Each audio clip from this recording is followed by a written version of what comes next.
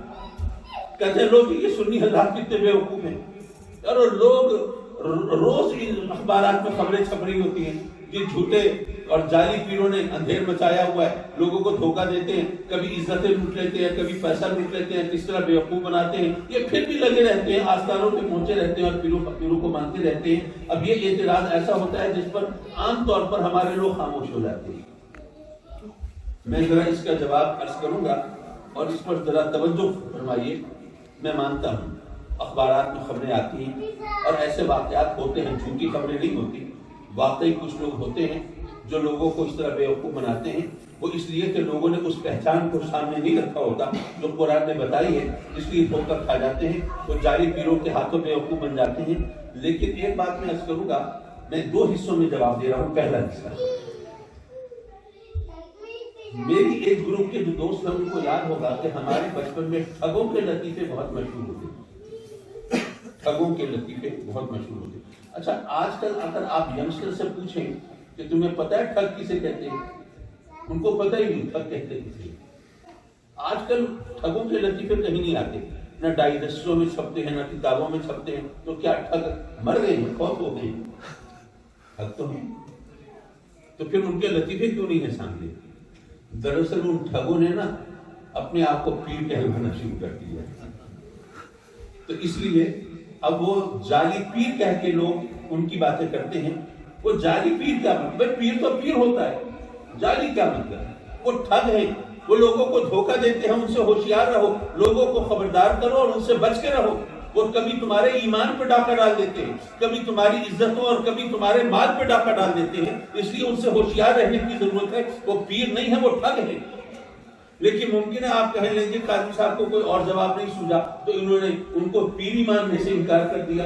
ساری دنیا کہہ رہی ہوتی ہے جی وہ جعلی پیر ہے, فلاں ہے فلاں ہے. چلیے پھر دوسرا جواب عرض کروں. میں مانتا ہوں اخبارات میں اور میڈیا پر وہ جعلی پیروں کے قصے آتے ہیں اور کہانیاں سامنے آتی ہیں, لیکن ساتھ ہی اخبارات کے اندر فیک کرنسی, جعلی کرنسی کی بھی تو خبریں آتی ہیں. کبھی خبر آتی ہے جی جعلی کرنسی چھاپنے کا پریس پکڑا گیا ہے, کبھی آتا ہے کہ جناب وہ جعلی کرنسی پھیلانے والے گروہ کے ارکان گرفتار ہو گئے ہیں. اسی طرح خبریں آتی ہیں, بھئی لوگ ذرا ہوشیار رہیں, آج کل مارکیٹ میں فیک کرنسی بہت زیادہ سرکولیشن میں ہے. ایسی خبریں آ جاتی ہیں. اب ایسی کوئی خبر آئے تو کیا کبھی کسی نے منع کرنے کی کوشش کیا بھئی ذرا خیال رکھنا آج کل فیک کرنسی بہت چل رہی ہے تو اس لیے نوٹوں کا لین دین بند کر دو؟ کبھی کسی نے کہا نہیں. ہر ایک یہ کہتا ہے کہ بھائی ذرا خیال کرنا, آج کل یہ فیک کرنسی بہت چل رہی ہے تو ذرا آنکھیں کھلی رکھنا, ذرا کھوٹے کھڑے کی اصلی نقلی کی پہچان رکھنا, کسی چکر میں نہ آ جاؤ. یارو اگر فیک کرنسی کی خبر آئے تو کوئی نہیں کہتا کہ نوٹوں کا لین دین بند کر دو, ہر ایک یہ کہتا ہے کہ آنکھیں کھلی رکھو. تو میں بھی عرض کروں گا اگر جعلی پیروں کی بات آتی ہے تو یہ کیوں کہتے ہو کہ پیروں سے تعلق بند کر دو؟ یہ کیوں نہیں کہتے کہ آنکھیں کھلی رکھو, اصلی اور نقلی کی پہچان پیدا کرو؟ کہیں غلط لوگوں کے چکر میں آ کے کہیں عزتوں سے ہاتھ نہ دھو بیٹھو, کہیں مال نہ لٹوا بیٹھو, کہیں اپنے ایمان کو عقیدے کو خراب نہ کر بیٹھو. بلکہ ایک اور انداز سے میں سمجھاؤں تو شاید اور زیادہ آسانی سے بات سمجھ میں آ جائے. مجھے یاد ہے یہ بات ہے تقریباً some 13-14 years back when there was no currency note of 5,000 rupees. 5,000 کا کرنسی نوٹ ابھی ایشو نہیں ہوا تھا. آپ کو یاد ہوگا پرویز مشرف کے دور میں first time government of Pakistan نے with the approval of State Bank of Pakistan it was issued there in Pakistan. یہ کوئی 14 years back کی بات ہے. میرا سوال یہ ہے کہ جب 5,000 کا currency note State Bank of Pakistan نے ایشو نہیں کیا تھا, اگر اس وقت کوئی 5,000 کا فیک نوٹ جعلی نوٹ چلانے کی کوشش کرتا تو کیا وہ نوٹ چل جاتا؟ نہیں. پتہ یہ چلا کہ جعلی نوٹ تبھی چل سکتا ہے جب اصلی نوٹ چل رہا ہو. یارو جعلی پیروں کا کام چلنا اس بات کی دلیل ہے کہ اصلی پیر موجود ہیں, ورنہ جعلی پیروں کا کام کس کے دھوکے میں چلتا؟ لیکن ہمیں دراصل اصلی اور نقلی کی پہچان پیدا کرنی چاہیے، اور وہ پہچان کیسے ہوگی؟ وہ اسی طرح ہوگی جیسے میرے آقا کریم نے فرمایا یا قرآن نے بتایا کہ وہ ایمان اور تقوی کے معیار پر ہوگی۔ اور آقا کریم کا جو فرمان ہے کہ ولی وہ ہوتا ہے جو جس کو دیکھ کر اللہ یاد آ رہا ہے۔ یہاں سے اگر میں ذرا جو آیہ کریمہ آپ کے سامنے تلاوت کی تھی اس کی طرف متوجہ ہوں تو ذرا بات بڑھانے میں آسانی رہے گی، اور ویسے بھی میں بہت زیادہ لمبی تقریریں کرنے کا عادی نہیں ہوں۔ میں انشاءاللہ 10 to 20 minutes I would try to sum up my speech۔ دیکھیے بات یہ ہے، رب کائنات نے فرمایا وَمَن يُعَظِّمْ شَعَائِرَ اللَّهِ فَإِنَّهَا مِن تَقْوَى الْقُلُوبِ۔ اگر اس کی لٹرل ٹرانسلیشن کروں تو یہ مطلب ہوگا کہ اللہ نے فرمایا کہ جو میری نشانیوں کی، شاعر جو ہے it is plural form of شعیرہ، شعیرہ کہتے ہیں نشانی کو، یعنی شاعر کا مطلب ہو نشانیاں، جمع ہو گئی شعیرہ۔ تو اللہ فرماتا ہے جو میری نشانیوں کی تعظیم کرتے ہیں، وَمَن يُعَظِّمْ شَعَائِرَ اللَّهِ، جو اللہ کی نشانیوں کی تعظیم کرتے ہیں، فَإِنَّهَا مِن تَقْوَى الْقُلُوبِ، وہ دل کے تقویٰ کے سبب سے کرتے ہیں، دل کے تقویٰ کی وجہ سے، یعنی وہ انہوں نے تقویٰ و طہارت کا لبادہ نہیں اوڑھا ہوتا، بہروپ نہیں بدلا ہوتا، انہوں نے کوئی چہرے پہ چہرہ نہیں سجایا ہوتا، بلکہ وہ دل سے متقی ہوتے ہیں۔ یہ قرآن کہہ رہا ہے، اور رب کائنات قرآن میں اعلان کر رہا ہے کہ جو اللہ کی نشانیوں کی تعظیم کرتے ہیں وہ دل کے تقویٰ کے سبب سے کرتے ہیں۔ اگر میں کسی کو متقی سمجھوں مجھے غلط فہمی ہو سکتی ہے، آپ کسی کو متقی سمجھیں آپ کو خوش فہمی ہو سکتی ہے، لیکن جس کو اللہ متقی کہے اس کے بارے میں تو کسی شک شبے کی گنجائش نہیں ہو سکتی۔ تو اللہ نے فرمایا کہ دل سے متقی کون ہوتے ہیں؟ جو اللہ کی نشانیوں کی تعظیم کرتے ہیں۔ اور اللہ کی نشانیاں کیا ہیں؟ ویسے تو قرآن کی آیت آپ نے پڑھی ہوگی وَمَن يُعَظِّمْ شَعَائِرَ اللَّهِ فَإِنَّهَا، معاف کیجیے، إِنَّ الصَّفَا وَالْمَرْوَةَ مِن شَعَائِرِ اللَّهِ، صفا اور مروہ اللہ کی نشانیاں ہیں۔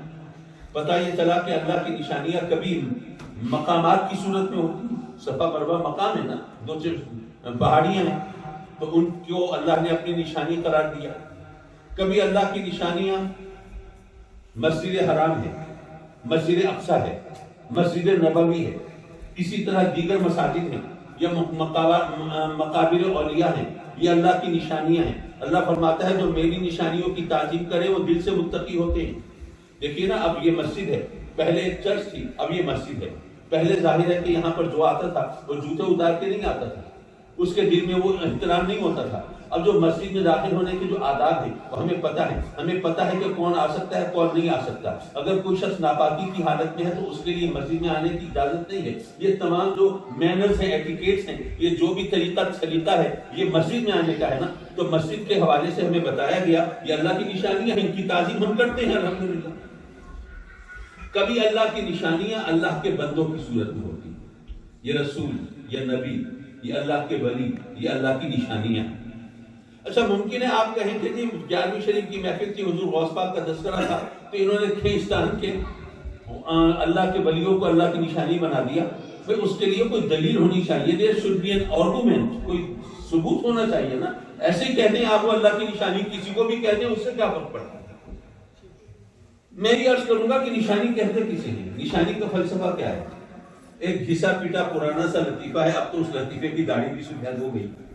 شاید آپ نے بھی سنا ہو کہ دو دوست ملے ہیں تو ایک دوست دوسرے سے کہتا ہے کہ بھائی اپنی انگوٹھی تو مجھے دے دو۔ کہ کیوں دے دوں؟ کہ جی یہ میری پاس تمہاری نشانی ہوگی نا، جب بھی میں دیکھوں گا تو مجھے یاد آ جاؤ گے۔ دوست کہتا ہے کہ میں انگوٹھی تو نہیں دے رہا، لیکن کوئی مسئلہ نہیں، جب بھی خالی انگوٹھی دیکھو گے، خالی انگلی دیکھو گے نا، میں یاد آ جاؤں گا۔ نشانی وہ ہوتی ہے جس کو دیکھ کر نشانی والا یاد آ جائے۔ یہ نشانی کی یوں کہیے ڈیفینیشن ہے، یہ اس کی تعریف ہے۔ نشانی کہتے اس کو ہیں کہ جس کو دیکھ کر کوئی یاد آ جائے، جس کے وہ نشانی ہے وہ یاد آ جائے۔ ہمیں کہتے ہیں لوگ کہ یہ اپنے والد غزالی زماں کی نشانی ہے۔ اچھا یہاں ذرا یہ بھی بتا دوں، اب غزالی زماں ایک مشکل سے لفظ ہے، اب آپ نے سن لیا پتہ نہیں چل رہا ہے یہ کیا بلا ہے، تو یہ میں عرض کرتے چلوں غزالی زماں means Ghazali of his time. He was given this title not by his disciples or by his students. No, this title was given to him by Hazrat Muhaddis Kachhauchwi. رضی اللہ تعالیٰ عنہ، جو علماء جانتے ہیں میں نے کس ہستی کا ذکر کیا ہے، تو وہ بزرگ میں، مرتبے میں، مقام میں، عمر میں، ہر لحاظ سے وہ زیادہ تھے، انہوں نے ٹائٹل دیا تھا۔ بہرحال باپ کی جب بات کو نکل گئی، میں یہ عرض کر رہا تھا کہ مجھے لوگ کہیں کہ یہ اپنے باپ کی نشانی ہے، کیوں؟ اس لیے وہ کہتے ہیں آپ کو دیکھ کر آپ کے والد یاد آ جاتے ہیں، تو نشانی اس کو کہتے ہیں جس کو دیکھ کر نشانی والا یاد آ جائے۔ اور آقا کریم سے جب پوچھا گیا کہ جناب یہ ولی کی پہچان کیا ہے، آپ نے فرمایا ولی وہ ہوتا ہے جس کو دیکھ کر اللہ یاد آ جائے۔ تو پتہ یہ چلا کہ اب یہ میرے کہنے کی بات نہیں ہے، یہ میرا اپنا کوئی انالیسس نہیں ہے، یہ حدیث سے ثابت ہو رہا ہے کہ جو ولی ہے وہ اللہ کی نشانیاں ہوتے ہیں۔ اب حدیث سے ثابت ہوا کہ ولی اللہ کی نشانی، اور قرآن سے ثابت ہوا کہ جو اللہ کی نشانیوں کی تعظیم کرے، اللہ گواہی دے رہا ہے وہ دل سے متقی ہوتے ہیں۔ اور یہاں پر ایک ڈیلیکیٹ بات ہے، اس کو ذرا سمجھیے، اللہ نے جو گواہی دی ہے نا وہ دل سے متقی ہوتے ہیں۔ کون؟ ولیوں کے بارے میں نہیں، ولیوں کی تعظیم کرنے والوں کے بارے میں، جو ولیوں کی تعظیم کرتے ہیں ان کے بارے میں۔ ہمارے ہاں تو یہ عالم ہے کہ لوگ کہتے ہیں جناب یہ تعظیم جو ہے اللہ کے سوا کسی اور کی کرنا جائز ہی نہیں ہے، وہ اللہ ہے، وہ بزرگ و برتر ہے، وہ خالق و مالک ہے، تو بس اس کی تعظیم کرو، کسی اور کی تعظیم کرو گے مشرک ہو جاؤ گے۔ اللہ قرآن میں کہتا ہے جو میری نشانیوں کی تعظیم کرتے ہیں وہ دل سے متقی ہوتے ہیں، اللہ ان کے دل سے متقی ہونے کی گواہی دے رہا ہے۔ اور یہاں پر اگر میں کوشش کروں، مجھے نہیں پتا، دیکھیے ویسے تو ہمارے جو مقررین اور خطبہ ہوتے ہیں نا ان کے پاس ایک فن ہوتا ہے، وہ سبحان اللہ کہلواتے ہیں، آپ کو جگاتے ہیں، اپنے ساتھ فکر کے سفر میں ساتھ لے کے چلتے ہیں۔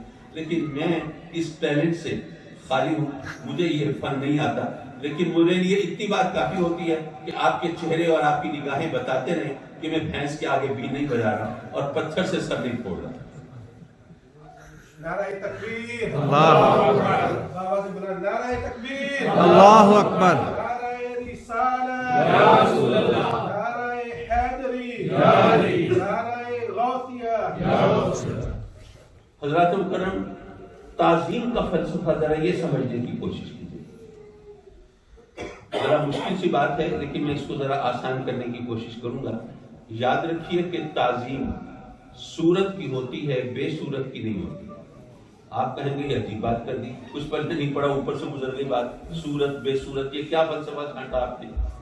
میں ذرا اس کو سمجھانے کی کوشش کرتا ہوں۔ دیکھیے اب آج کل کے حالات تو کچھ اور ہوتے ہیں، اب ٹوائلٹس ماشاءاللہ ایسے بنے ہوتے ہیں کہ وہاں کوئی گستاخی کرنے کو جی نہیں چاہتا، لیکن پرانے زمانے میں جس طرح ہوتے تھے اس پس منظر میں علماء جانتے ہیں کہ یہ فقہ کا مسئلہ ہے کہ اگر کوئی قرآن مجید کو معاذ اللہ کوئی بیت الخلاء میں اٹھا کر لے جائے تو وہ کلام قدیم کی توہین کر رہا ہے، قرآن مجید کی شان میں اس نے گستاخی کی، اس کو ایسی ناپاک جگہ، غلیظ جگہ پہ اٹھا کے لے گیا ہے۔ تو ایسا شخص جو کلمہ پڑھے، مسلمان کہلائے اپنے آپ کو، اور اللہ کے کلام کی، کلام قدیم کی توہین کرے، پھر اس کے لیے کچھ سزا تو لازم ہوگی۔ تو اس کے لیے فقہا نے کہا کہ وہ واجب القتل ہے، اس کی سزا یہ ہے کہ اس کو قتل کر دیا جائے۔ جو کلمہ پڑھ کے اللہ کے کلام کی توہین کرے اس کو جینے کا حق کیسے ہو سکتا ہے؟ ظاہر ہے کہ ہم مسلمان قرآن مجید کی جتنی تعظیم کرتے ہیں آپ کو اندازہ ہے۔ ہمیں تو یاد ہے بچپن میں قرآن مجید کی طرف پیٹ کرنا بھی یہ گناہ سمجھا جاتا تھا ہمارے ہاں۔ اب ٹھیک ہے، اب ذرا تھوڑا سا ماڈرن ہو گئے لوگ، یہ علیحدہ بات ہے، لیکن بہرحال قرآن کی تعظیم تو ہوتی ہے۔ اب یہ بتائیے کہ ایک حافظ کے سینے میں بھی تو قرآن ہے، اب وہ ٹوائلٹ جا رہا ہو اس کو کوئی بھی نہیں روکتا، کیوں؟ اس لیے کہ حافظ کے سینے میں جو قرآن ہے اس کی کوئی صورت نہیں ہے، اور جو قرآن اٹھا کر لے جایا گیا تھا وہ کتابی صورت ہے قرآن کی، وہ قرآن کی کتابی صورت ہے۔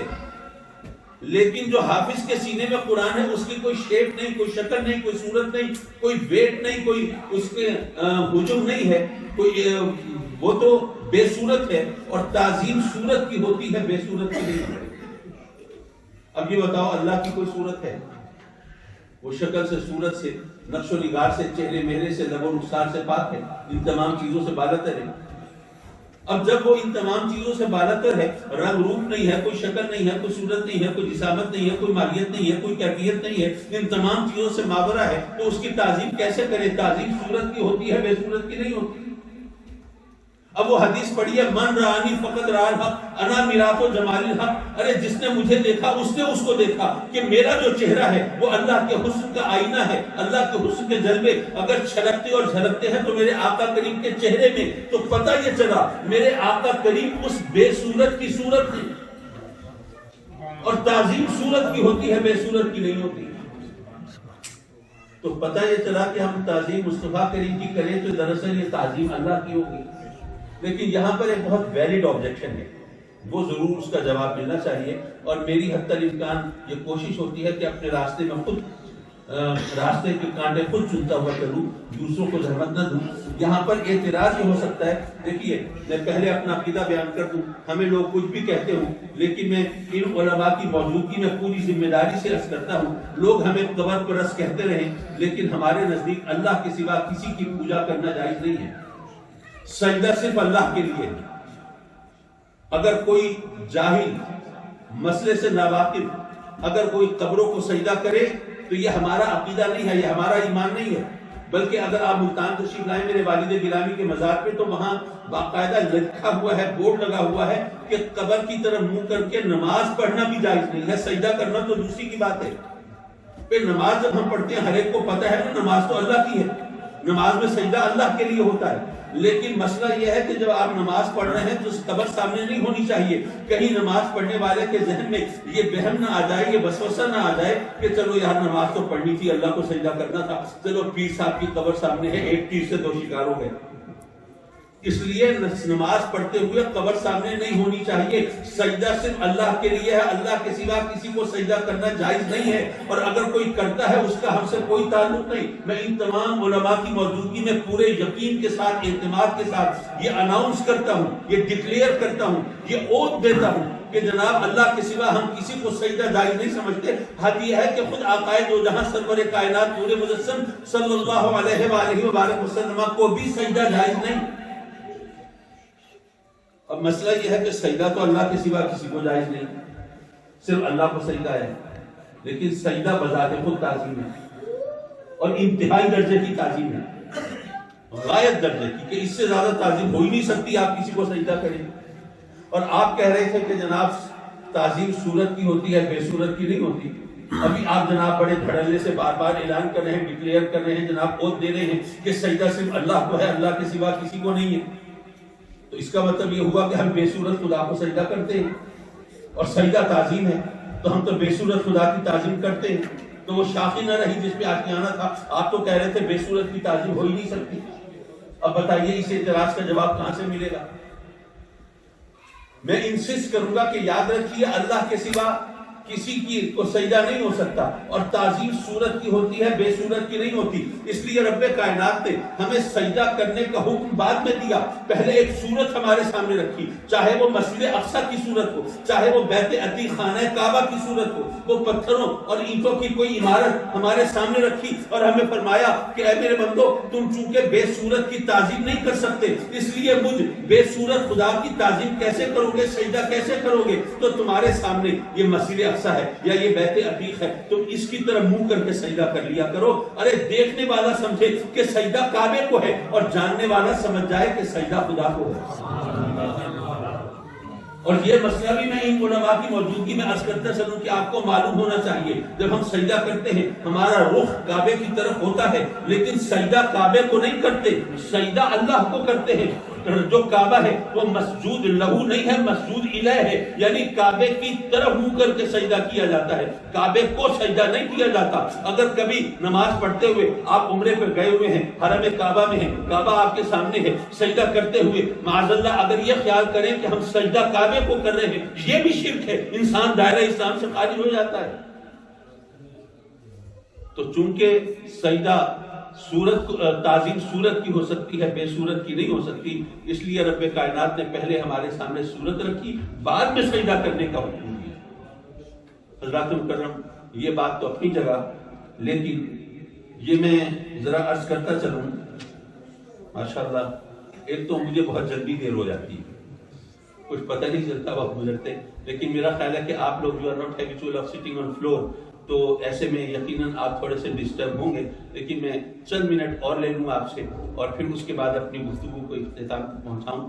دیکھیے کرامت ولی کی پہچان نہیں ہے، لیکن ہم کرامتوں کو مانتے ہیں۔ آج کل لوگ مذاق اڑاتے ہیں کہ جی وہ غوث پاک کی کرامتیں بیان کرتے ہیں، حضور خواجہ غریب نواز کی کرامتیں بیان کرتے ہیں، تو آج کل کیا ولی نہیں ہے تو ان کی کرامتیں دکھائیں نا۔ میں عرض کروں گا، پہلی بات تو یہ ہے، میرے اپنے گھر کی بات بتاؤں، اب میرے والد گرامی تشریف فرما ہے اور بتا رہے ہیں کہ نبی کے لیے یہ لازم ہے کہ وہ اپنے آپ کو ظاہر کرے۔ بھائی اپنے آپ کے بارے میں بتائے گا نا میں اللہ کا نبی ہوں، تبھی تو لوگ کلمہ پڑھیں گے۔ نبی پر لازم ہے وہ اپنے آپ کو ظاہر کرے، اپنے بارے میں بتائے کہ اللہ نے مجھے نبوت عطا فرمائی ہے، میں اللہ کا نبی ہوں، تاکہ لوگ ان کے نام کا کلمہ پڑھ سکیں، ان کو مان سکیں اور اس طرح دائرہ اسلام میں داخل ہو سکیں۔ لیکن جو ولی ہے اس کے لیے بہتر ہے کہ وہ اپنے آپ کو چھپائے۔ اگر وہ چھپائے گا نہیں، اگر وہ ظاہر کرے گا اپنے آپ کو، تو ظاہر ہے کہ لوگ تو اس کے پیچھے پڑ جائیں گے، پھر وہ اس کو عبادت کرنے کا موقع نہیں ملے گا، رب سے دعا لگانے کا موقع نہیں ملے گا، اس کے اوپر جو فرائض و واجبات ہیں اور جو بھی اس کے لیے احکام ہے شریعت کے، ان کی تکمیل کا موقع نہیں ملے گا۔ اس لیے ولی کے لیے بہتر ہے کہ وہ اپنے آپ کو چھپائے، اور نبی پر لازم ہے کہ وہ اپنے آپ کو ظاہر کرے۔ تو جب ولی کے لیے بہتر یہ ہے وہ اپنے آپ کو چھپائے، تو پھر ولی کے لیے کیا ضروری ہے کہ وہ اپنی کرامتوں کو ظاہر کرے؟ وہ کبھی اتفاق سے ظاہر ہو جائیں تو ہو جائیں، لیکن یہ نبی تو ہے جو کہ لوگوں کی فرمائش پر وہ معجزہ دکھا دیتا ہے تاکہ لوگوں کو ایمان لانے کا موقع ملے، لیکن ولی کے لیے ضروری نہیں ہے۔ ولیوں کا تو عالم اکثر یہ ہوتا ہے کہ ان سے کہا جائے نا تو وہ اپنے انکسار کا اظہار کرتے ہیں، نہیں بھائی ہم تو کسی قابل نہیں ہیں، ہم تو اس کی عاجز مخلوق ہیں، ہماری اوقات اور حیثیت کیا ہے۔ یہ تو ولیوں کا طریقہ رہا ہے۔ پہلے بھی اگر کرامتیں ظاہر ہوتی تھیں تو وہ اس طرح فرمائش پر نہیں ہوتی تھی، بلکہ وہ سچویشن ایسی بن جاتی تھی کہ وہ کرامت کا ظہور ہو جاتا تھا۔ آج کل بھی ایسا ہو جاتا ہے، اس کے جن کو اللہ توفیق دیتا ہے وہ دیکھ بھی لیتے ہیں، وہ گواہی بھی دے لیتے ہیں۔ میں تو خود اپنے واقعات بھی بیان کر سکتا ہوں کہ میں نے اپنے مرشد، اپنے والد، اپنے بزرگوں کی کن کن کمالات کو اور کرامتوں کو دیکھا، لیکن اس سے لگے گا یہ کہ شاید میں کوئی دکان کھولے بیٹھا ہوں، میں ان کی کرامتوں کو ظاہر کر کے لوگوں کو پرسویٹ کر رہا ہوں کہ جناب ان سے کوئی اپنا لنک جوڑے، رشتہ جوڑے، اور جناب ان کے مریدوں میں شامل ہوں اور یہ کرے وہ کرے۔ میرا وہ منصب نہیں ہے، لیکن کرامتیں آج بھی ظاہر ہوتی ہیں، لیکن ظاہر ہے کہ وہ اس طرح نہیں ہے کہ آپ کیمرہ لیے بیٹھے ہیں، جناب وہ رپورٹر آئے ہوئے ہیں ٹی وی چینلز کے، ہاں جناب ذرا کرامت ظاہر کریں تاکہ لوگوں کو پتہ چلے کہ آپ ولی ہیں۔ نہیں، وہ کہیں گے میں کہاں ولی ہوں بھائی، میں تو گناہگار آدمی ہوں، میں خطا کار ہوں، میری اوقات اور حیثیت کیا ہے۔ اور بلکہ مجھے وہ بات یاد آئی، میں نے دوستوں کو تو سنائی تھی، چلیے اب آپ کے سامنے بھی ریپیٹ کر دوں۔ ہم میرے والد گرامی وہ اکثر کہہ دیا کرتے تھے ہم تو بالکل بیوقوف آدمی ہیں، ہم تو بہت گناہگار ہیں، جس طرح بزرگوں کا طریقہ ہوتا ہے۔ ایک دن میں نے پوچھ لیا کہ ابا جی ذرا یہ بتائیے کہ ایک ایسا شخص جس کے فہم و فراست، جس کی عقل و دانش کا دنیا اعتراف کرتی ہو، بہت عقل مند ہے اور بہت سمجھدار ہے، اور قرآن و حدیث میں جو ان کی نظر ہے اس کی مثال نہیں ملتی ہے، کیا کہنے ہوں ان کی فہم و فراست کے، اور ان کے زہد و تقویٰ کا بھی ایک زمانہ تسلیم کرتا ہو اور معترف ہو اور مانتا ہو، اور وہ کہے کہ جی میں تو بالکل بیوقوف ہوں، میں گناہگار ہوں، تو مجھے یہ بتا دیجئے کہ جھوٹ میں اور انکسار میں فرق کیا ہے؟ پتہ نہیں میں اپنا سوال سمجھا سکا یا نہیں، چلیے میں ذرا ریپیٹ کر دیتا ہوں، کیونکہ سوال سمجھیں گے تو جواب سمجھ میں آئے گا نا، اگر سوال ہی نہیں سمجھیں گے تو جواب کا کیا کریں گے۔ میں نے کہا کہ جی میں نے ان کی طرف اشارہ نہیں کیا، لیکن وہ سمجھ گئے۔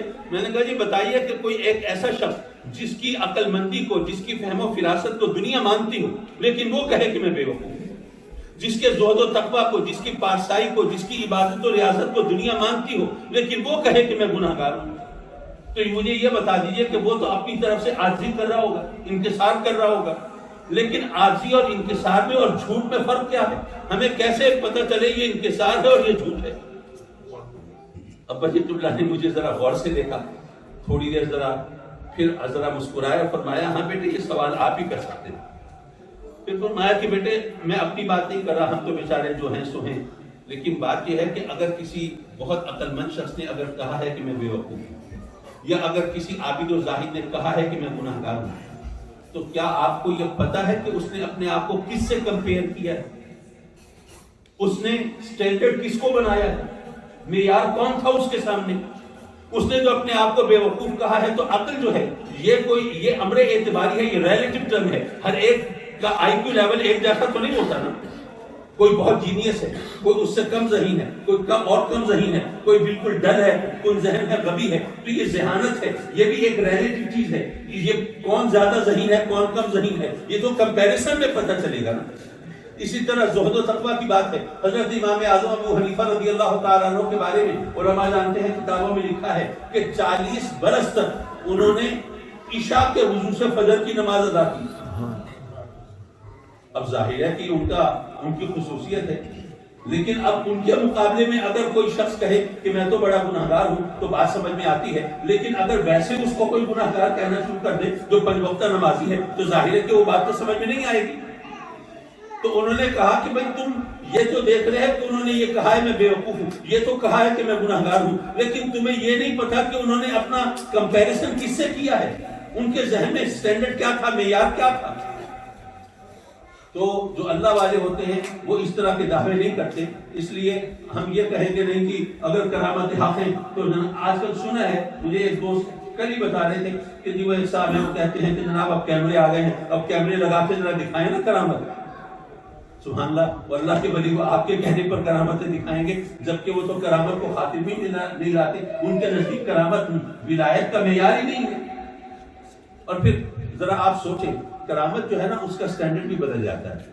آج سے 500 سال پہلے اگر ایسا ہوتا کہ کوئی شخص یہاں بیٹھا ہوتا آج رات آپ کے ساتھ باتیں کر رہا ہوتا اور اگلے دن آپ کو پتہ چلتا کہ جناب وہ مکے میں ہے، تو ظاہر ہے 500 سال پہلے کتنی بڑی کرامت ہوتی ہے. لیکن کیا آج کے بھی یہ کرامت سمجھی جائے گی؟ ظاہر ہے کہ ایسا نہیں ہے. یہ تو بات پیسے کے ٹکٹ کی، ویزے کی ہے. جس کا یہ پاس کی فیسلٹیز ہیں اور جس نے وہ اویل کیا ہے وہ پہنچ جائے گا. اسی طرح اگر آج سے 500 سال پہلے کوئی شخص آتا رات کے وقت اپنے گھر میں اور جناب دیوار پہ ہاتھ لگاتا اور سارا گھر جگمگا اٹھتا، لوگ کہتے ہیں کتنی بڑی کرامت ہے بھائی، ماشاءاللہ ذرا دیوار پہ ہاتھ لگایا گھر جگمگا گیا. لیکن آج کل یہ کرامت تو میں پاکستان میں بھی دکھا سکتا ہوں اگر لوڈ شیڈنگ نہ ہو رہی ہو. تو کرامت کیا ہوتی ہے یہ ہم صحیح طور پر نہیں سمجھ سکتے، یہ تو اللہ والے جانے اور ان کا کام جانے. لیکن سوال یہ ہے کہ ہم مانتے ہیں یا نہیں مانتے، قرآن سے یہ ثابت ہے یا نہیں ہے. میں صرف ایک واقعہ سنا دوں، پھر ایک آدھ نصیحت اور پھر اجازت. اور اس سے پہلے ایک بات اور کرتا چلوں. میں 90 کی اسمبلی میں ممبر آف پارلیمنٹ تھا. اس وقت ہمارے ایک دوست تھے میاں عبدالستار لالے کا، یہ بہاول نگر کے علاقے کے رہنے والے، ماشاءاللہ بڑے جسیم رحیم شہیم آدمی تھے. تو ایک دن کوشچن آور میں میری ذرا ان سے تو میں ہو گئی. تو میں نے کہا کہ دیکھیں جی یہ کیسے الٹے سیدھے سوال کر جواب دے رہے ہیں. تو لالے کا صاحب کھڑے ہوئے کہنے لگے کہ جی قاضی صاحب کو کیا پتا کہ ہمارے کندھوں پر ذمہ داریوں کا کتنا بوجھ ہے. تو میں نے کہا جناب اسپیکر جتنا بوجھ ان کے کندھوں نے اٹھا رکھا ہے نا اس سے کہیں زیادہ بوجھ تو ان کی ٹانگوں نے اٹھایا. اب وہی صورت ذرا میرے ساتھ بھی ہو رہی ہے، اس لیے I won't be able to talk longer. تو میں مختصر بات کرنے کی انشاءاللہ کوشش کروں گا. دیکھیے یہ اس تمہید کی نظر وہ جو اصل بات جو میں کہنا چاہ رہا تھا وہ شاید کچھ ذہن سے محو ہوئی. میں یہ عرض کر رہا تھا کہ جو کرامت ہے اس کا معیار کیا ہے. ہم یہ سمجھتے ہیں کہ نہیں جناب یہ بس یہ کام جو لوگوں کی لوگ بڑا حیرت انگیز سمجھتے ہیں وہ کرامت ہے. نہیں، بزرگوں کے واقعات سے پتہ چلتا ہے. غالباً حضرت شہاب الدین سہروردی رضی اللہ تعالیٰ عنہ کا واقعہ ہے کہ جب ان کی خدمت میں حضور غوث بہاولپور چشتیہ ملتانی حاضر ہوئے تو چند دن خدمت میں رہے، چلنے لگے تو آپ نے ان کو پھر خلافت عطا فرما دیا. اب وہ لوگ جو 20 سال سے 30 سال سے وہاں خدمت کر رہے تھے ان کو بڑا برا لگا کہ ہم اتنے عرصے سے جھک مار رہے ہیں، یہاں خدمت کر رہے ہیں، جناب دن رات آپ کے اشارے چشم و ابرو کے منتظر رہتے ہیں، جو حکم ہوتا ہے بجا لاتے ہیں. اور جناب یہ نوجوان 3 دن پہلے آیا ہے، آج جا رہا ہے، اس کو خلافت مل گئی، ہم یہاں پہ پڑے ہوئے ہمیں کوئی پوچھا نہیں. تو آپ ظاہر ہے کہ بھانپ گئے لوگوں کے سوچ کو. تو آپ نے فرمایا کہ بات یہ ہے کہ گیلی لکڑی ہو نا تو اسے پہلے خشک کرنا پڑتا ہے، اسے آگ لگانے کے لیے، آنچ دکھانے کے لیے. اور اگر کوئی خشک لکڑی ہو تو اسے بس شعلہ دکھانے کی ضرورت ہوتی ہے، وہ فوراً آگ پکڑ لیتی ہے. تو یہ نوجوان جو آیا ہے تو ایک خشک لکڑی کی طرح تھا. تم گیلی لکڑیاں ہو، ابھی تمہیں خشک کرنے میں وقت لگ رہا ہے. تو اس لیے کرامت تو ہم اس پیمانے سے اور اس انداز سے نہیں ناپتے، لیکن اصل چیز ہے ماننا کہ ہم مانتے ہیں یا نہیں مانتے۔ قرآن مجید کی میں بات کر رہا تھا، حضرت مریم سلام اللہ علیہا، اب جب وہ اللہ کے حکم پر جبریل علیہ السلام کی وہ پھونک مارنے کے نتیجے میں جب وہ پریگننٹ ہوئی تو ظاہر ہے کہ وہ شی واز ورجن، وہ کنواری تھی، اور جب ان کے بارے میں پتہ چلا کہ پریگننٹ ہیں تو ان پر لوگوں نے باتیں تو بنانی تھی، آوازیں تو کسنے تھے، ان کو گناہگار تو قرار دینا۔ اب وہ اس حالت میں اپنی بستی سے نکل گئی، اب جناب چل رہی ہیں، ابھی کم سن ہیں، ٹین ایجر ہیں، ارلی ٹین ایجر ہیں، اور ایسے میں اب وہ کچھ کھایا نہیں ہے، کچھ پیا نہیں ہے، چل رہی ہیں، اور پھر ذہن پہ صدمہ بھی ہے کہ میرے گھر والے، میری بستی والے، انہوں نے مجھے کیا سمجھا ہے اور میرا تو کوئی قصور بھی نہیں ہے۔ بے قصور آدمی پر الزام لگے تو اور زیادہ دکھ ہوتا ہے۔ اب وہ اسی کیفیت میں اپنی کمزوری اور ناتوانی میں وہ چلتے چلتے کہیں ایک جگہ کھجور کی لکڑی کا سوکھا ہوا درخت ہے، کھجور کا سوکھا ہوا درخت ہے، اس سے ٹیک لگا کے بیٹھ گئی ہے۔ اب وہ بھوک بھی ہے، پیاس بھی ہے، کمزوری بھی ہے، ناتوانی بھی ہے، غم بھی ہے، رنج و الم کی کیفیت بھی ہے۔ ایسے میں ان کو اللہ کی طرف سے یوں کہیے کہ الہام ہوتا ہے کہ تم ایسا کرو کہ جو درخت ہے اس کو ذرا پکڑ کے ہلاؤ۔ اب جب وہ کھجور کے سوکھے ہوئے درخت کو پکڑ کے ہلاتی ہیں تو وہ تر و تازہ ہو جاتا ہے، اس پہ پھل لگ جاتا ہے، اور پھل لگ کے پک بھی جاتا ہے، اور پک کے وہ آپ کے ہلانے سے وہ گرتا بھی ہے، اور آپ کی جھولی وہ کھجوروں سے، تازہ پکی ہوئی کھجوروں سے بھر جاتی ہے، اور آپ وہ کھجوروں سے اپنی بھوک بھی مٹا لیتی ہیں، اور وہاں پہ پانی رہتا ہے اور اس سے پیاس بھی بجھا لیتی ہیں۔ یہ سب کام کس نے کیا؟ اللہ نے کیا، ظاہر ہے اسی کی قدرت ہے۔ تو جب اللہ نے کرنا تھا تو پھر حضرت مریم کو کہنے کی کیا ضرورت تھی کہ یہ درخت پکڑو، اس کو ہلاؤ؟ اور ویسے بھی آپ سوچئے آپ پہ کوئی بڑا اسٹرانگ ینگ مین ہو اور اس سے کہا جائے کہ یہ سوکھا ہوا درخت ہے، اس کو ہلاؤ، وہ ہلا سکے گا کوئی؟ ظاہر ہے کہ کوئی درخت سوکھا ہوا وہ ہلانے کی ہمیں سے کسی کے اندر بھی طاقت نہیں ہوگی۔ اور حضرت مریم جو ابھی وہ ایک کنواری لڑکی ہیں اور ابھی ٹین ایجر ہیں، اور اس وقت کمزور بھی ہیں، ناتواں بھی ہیں، اور اس وقت تھکی ہوئی بھی ہیں، اور غم و انجوہ کی کیفیت میں بھی ہیں، اور اس وقت ان کو حکم یہ ہوتا ہے تو پتہ یہ چلا کہ رب کائنات دراصل یہ بتا رہا ہے کہ دیتا تو میں ہوں، لیکن میں اپنے محبوبوں کے، اپنے مقبول بندوں کے ہاتھ لگوا دیتا ہوں تاکہ میرے بندوں کو ان کے ہاتھ لگنے کی برکت کا احساس ہو۔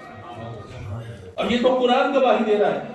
اب وہاں پر تو کیمرے نہیں تھے، اب آپ کہہ دیجیے جی وہ کیمرے نہیں تھے، جی سب بکواس ہے، ہم نہیں مانتے، یہ کہہ کر تو آپ موضوع کا بھی انکار کر سکتے ہیں۔ بلکہ ایک بات میں کہوں، آج میں نے وہاں مسجد خضرا میں تقریر کرتے ہوئے اتفاق سے کہی تھی، میں اس کو ذرا مختصر ترین لفظوں میں کہنا چاہوں گا۔ I was haunted by the apprehension perhaps these are the fabricated stories، یہ سب من گھڑت داستانیں ہیں۔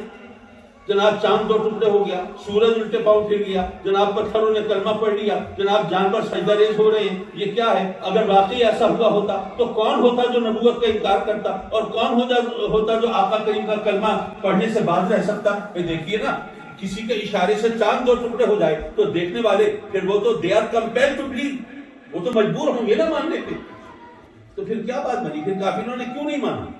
تو میرے ذہن میں بھی یہ اندیشہ ہوا، میں سوچنے لگا، اس کا جواب تو خیر مجھے مل گیا۔ وہ اس طرح پہلا جواب تو یہ ملا کہ چلے حدیث کے بارے میں تو آپ کہہ سکتے ہیں کہ جی کسی نے من گھڑت حدیثیں بنا لی ہوں گی اور جناب عقیدت و محبتوں سے داستانیں تراش لی ہوں گی، لیکن قرآن تو ریویل بک ہے نا، وہ تو ڈیوائن بک ہے، اس کے اندر تو کوئی اس طرح من گھڑت چیزیں نہیں ہو سکتی۔ تو جو قرآن نے بتایا کہ حضرت عیسیٰ علیہ السلام نے مٹی کی مورتی میں پھونک ماری، وہ اڑتا ہوا پرندہ بن گئی، مردوں کو قم کہا باذن اللہ تو وہ جناب اٹھ کر کھڑے ہو گئے۔ تو یہ کوئی معمولی موجے تھے؟ تو کیا جن کے سامنے یہ کام ہوا کیا سب مسلمان ہو گئے تھے؟ کیا سب نے کلمہ پڑھ لیا تھا؟ نہیں۔ تو اب قرآن کا انکار تو نہیں کر سکتے، تو پھر کلمہ کیسے نہیں پڑھا؟ پتہ یہ چلا کہ جب تک اللہ کی طرف سے ہدایت نہ ملے نا، اس وقت تک کلمہ نصیب نہیں ہوتا۔ وہ مشہور واقعہ، مشہور حدیث علماء نے نہ جانے کتنی بار سنی بھی ہوگی، سنائی بھی ہوگی، اور آپ نے بھی بارہ سنی ہوگی کہ ابو جہل کہتا ہے بارگاہ رسالت میں کہ اگر واقعی اللہ کے نبی ہے بتائیے میری مٹھی میں کیا ہے؟ آپ گویا یہ فرماتے ہیں کہ اگر میں نے بتا دیا تیری مٹھی میں کیا ہے تو تو بہانہ بنائے گا کہ آپ نے دیکھ لیا ہوگا، کسی نے بتا دیا ہوگا، بس اتفاق سے تکا لگ گیا آپ کا۔ اگر میں نے بتایا تیری مٹھی میں کیا ہے تجھے بہانہ بنانے کا موقع مل جائے گا، لیکن جو کچھ تیری مٹھی میں ہے اگر وہ بتا دے کہ میں کون ہوں، پھر پتھروں نے کلمہ پڑھا ہے۔ اب یہ حدیث آپ سب نے سنی بھی ہوئی ہے، سنائی بھی ہوئی ہے، لیکن کبھی اس طرف توجہ ہوئی آپ کی کہ کیسا عجیب و غریب مرحلہ ہے؟ ذرا دیکھیے تو صحیح، ابو جہل کوئی عام آدمی نہیں ہے، عرب کے سرداروں کے اندر بھی بڑا نامور سردار ہے، بڑا پرومیننٹ فگر ہے، دنیا اس کو مانتی ہے۔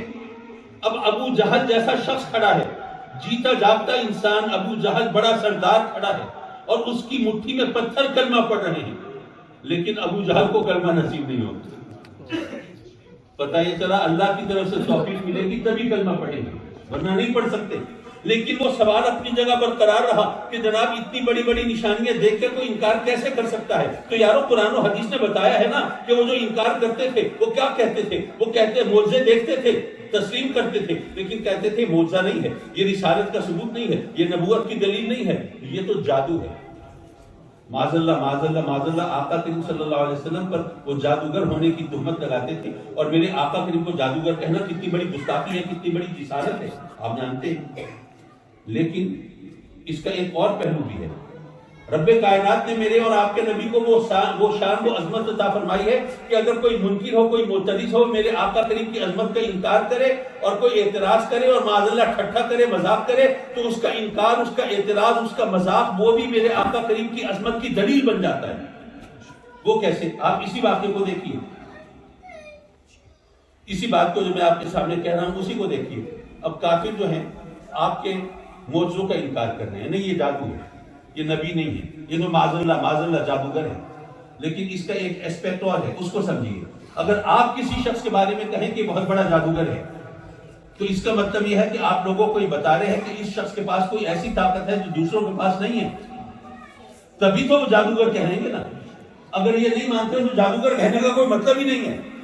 یار وہ کافر ہے، وہ مشرک ہے، وہ منافق ہے، وہ میرے آقا کریم کے منکر ہیں، وہ دشمن ہیں، لیکن وہ گویا یہ اعلان کر رہے ہیں کہ اے لوگوں ہم ان کی نبوت کو تو نہیں مانتے، ان کا کلمہ تو نہیں پڑھتے، لیکن یہ مانتے ہیں کہ ان کے پاس ایسی طاقت ضرور ہے جو دوسروں کے پاس نہیں ہوتی۔ یار وہ کافر ہو کے مانتے تھے، اور ہم مسلمان ہو کے اگر انکار کر دیں تو بتائیے ایسے کلمے کا اچار ڈالنا ہے کچھ کیا؟